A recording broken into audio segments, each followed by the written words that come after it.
can you tell me a little bit about some of the similarities, and maybe if you do anything differently? Because Dave's a phenomenal teacher, and his delivery is impeccable.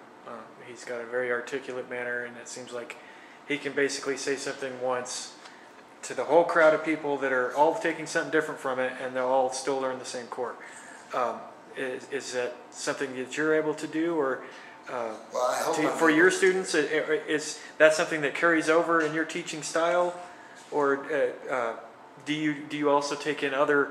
Because I know that at the core of all the other previous martial arts that you learned, there still was an underlying truth that did work. It's just been diluted by time and people with that misconception that this is the only way to do it, this is the right way to do it, without allowing for that personal evolution. Yeah. Well, here's the funny thing. If you look at Dave's upper belts, if you look at his top athletes, none of them play jiu-jitsu the same way. Right. And somebody might have a light bulb or a question mark go off. How can it be that they all play jiu-jitsu differently, and yet they're all successful and they all came from the same coach? Well, it's because jiu-jitsu really, I think, is about personal evolution and personal change and personal challenge, and you learn that as you roll on the mat, right? Like I said, on the mat, there's no hiding the truth. You know the outcome, right? One guy wins, one guy loses, one guy taps, one guy gets more points. It's really pretty simple. Right. And so what you find is that if you know the foundation, the basics, the basic techniques, and you have a real understanding of what makes them work and why they work, and through doing them yourself, experimenting with them, having success with one technique, and then having it fail, and then asking yourself, why did it fail that time? And then you jump, a different body jumps on. It doesn't work exactly the same way. And you start learning that you have to make little changes to address little changes in context, right? You figure out that the things, the basic principles don't change, but there are things that are going to work for one body that don't seem to work for another body. And so people play to their strengths, and then they use the techniques that they've learned to cover up their holes, and they develop their own style, their own game for jiu-jitsu. And if you have a good instructor, if your instructor's great, he's not trying to teach you a game. He's not trying to teach you a specific way to play jiu-jitsu. He's trying to teach you the theory, principles behind the techniques, so that you have an understanding about how the human body works, about how leverage works, about how you can use technique to overcome strength, speed, athleticism, aggression, and so that you can stay calm in the center of the storm and come out unscathed, if you will. And the teaching methodology that Dave uses is efficient at transferring that information. Now, the hope is that Dave has given all of his instructors, the folks that he allows to teach in the Colorado Brazilian Jiu Jitsu system, the ability to transfer that information as efficiently as he does. We're not all Dave, we don't all do it as well, but hopefully we know how to teach those principles of Brazilian Jiu Jitsu in a clear, concise, efficient manner. You know, people come in off the street, they want to learn Jiu Jitsu, they don't want a bunch of static. They've probably had that outside at their job, at school, whatever it was that was occupying the lion's share of their time. When they come in here, they want to know that there's value in what they're getting. And if we're going to do our part as instructors, we have to give you that value by giving you useful, functional information and then putting you in the state of mind to learn it efficiently. What's the best way to make you learn efficiently? Make you have fun learning what you're learning. If it's hard to learn, if people make it intentionally difficult for you to pick up on the skills so that they can try to make you feel like this is a struggle. Because some people thrive on that, but most of us don't. We want to know that what we're spending our time doing, A, is going to work when we get to the end of the tunnel, and B, that we're enjoying it along the way. And what I think Jiu Jitsu has figured out is you can enjoy learning how to become a pretty functional fighter, and you can do it quickly and efficiently without getting battered and bruised. And that we can repeat that process for a whole bunch of different walks of life, whether you come in an athlete or whether you come in overweight and out of shape. That just the process of learning the jiu-jitsu, the way that Dave instructs it, the way that he's taught his instructors and teachers to teach it, we can take your average person and make them an effective fighter, and we can take an effective fighter and make them into a phenomenal fighter. And we can do that using the basic principles of the way that we teach jiu-jitsu. And you know, the guys that Dave lets teach, he's He's taken the time to make sure that they know how to transfer the information that's involved in those principles of jiu-jitsu efficiently and effectively, because that's what he prides himself on.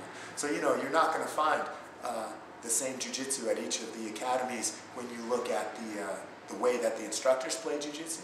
But I think one of the amazing things you will find if you go to each of the academies is that we all teach the basics the same, because you can't change the basic principles of leverage and technique. What you can do is give those to people and then let them improvise to their strengths. Guys who are big and strong, lanky, they can do certain techniques with ease. There are other techniques that they struggle with, but if they know the principles of timing, distance, leverage, and technique, they can figure out, where are my strong points? Where are my weaknesses? Where do I have to use just the basics so I don't get caught? Where can I improvise a little and use the advantages that I have because my legs are longer, my arms are longer, and I've got a gas tank that never quits. So I'll just keep on rolling even once you're tired. I mean, all of these things are different for different athletes, but if you give them the basic principles, they'll know what they're good at. Because again, we got truth as on the mat, right? You can't hide anything on the mat. They know what they're good at, they know what they're bad at, and once they have those principles, now they've got power because they can use those to develop their own game. And that's how Dave teaches, and that's how he's instructed his instructors to teach. So you go to any of the schools, you're going to see the instructors rolling in a different way. But when it comes back to the basics, they all teach the same exact basics because those principles, they're almost immutable. But they're not immutable because Dave said so. They're not immutable because I say so. They're immutable because, you know, like I said, the mat doesn't lie. Mm-hmm. They either work or they don't. And when you're just talking about basics, you can see pretty clearly whether they work or they don't. And so that's the beautiful thing about jiu-jitsu. And that's the beautiful thing about the way and the methodology that Dave uses to teach jiu-jitsu. Positive reinforcement, putting the mind in a state that's happy to learn.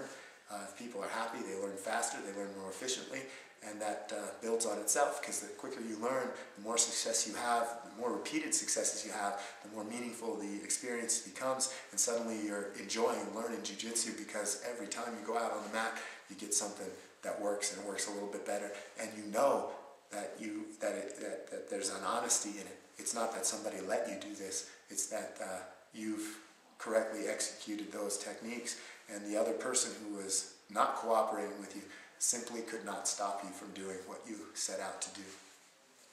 And that you know, naturally, that mindset is a very positive thing to have outside of the mat. It doesn't necessarily have to be a lesson learned just for jiu-jitsu. You can carry that over to a lot of different aspects of having a positive, winning mental attitude to everything that you do. So that's definitely a great message that you guys give here, and we definitely maybe you have an example of a goal that you've reached using those principles, just and having that positive mindset.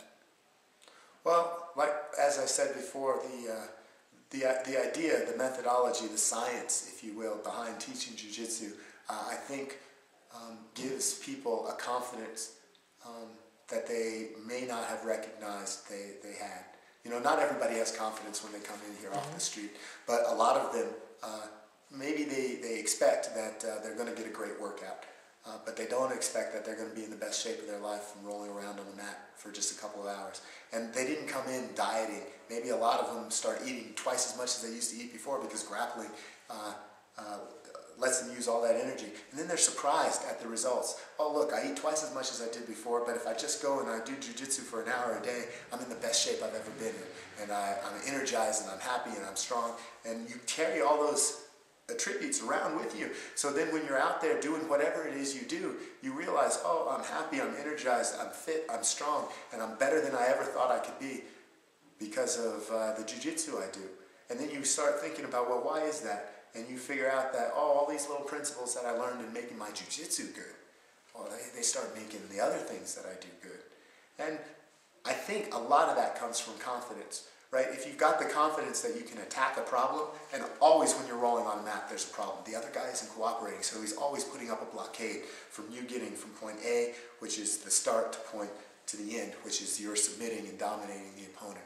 And he's always going to put up roadblocks. And what you figure out in jiu-jitsu is, well, you know, maybe one punch doesn't get it. Maybe one technique doesn't get you to the result that you want. Do you give up? No. It's a roadblock. and you welcome the roadblock because it's just going to let your jiu-jitsu get better. You're going to figure out a way to defeat that roadblock. And you have the confidence that if you simply apply the technique, if you apply the methodology, the scientific methodology, don't ignore the truth of the situation. The guy's bigger and stronger, and he's stopping you from going where you want to go. So now you have to go around that, and you have to use your techniques to get there. Well, you start figuring out that, life isn't so different than that either. That there's some things that are going to get in my way, and I can either choose to ignore the truth and pretend they're not in my way, keep doing the same thing over and over and expect a different result, which I think is the definition of insanity. Or what I can do is analyze the situation, understand what it is that's keeping me from getting to where I want to go, and knowing with confidence that I was able to overcome all these other roadblocks, the ones that I overcame on the mat every day, I'm probably going to be able to figure out a way to overcome those other roadblocks. And it's not that confidence that's born of simply not knowing. It's the confidence of being able to say, look, I'm looking at the truth. I'm analyzing the situation. I understand what it is that kept me from getting from point A to point B. And I'm going to figure out a way that whatever's stopping me from getting to point B won't be able to shut down.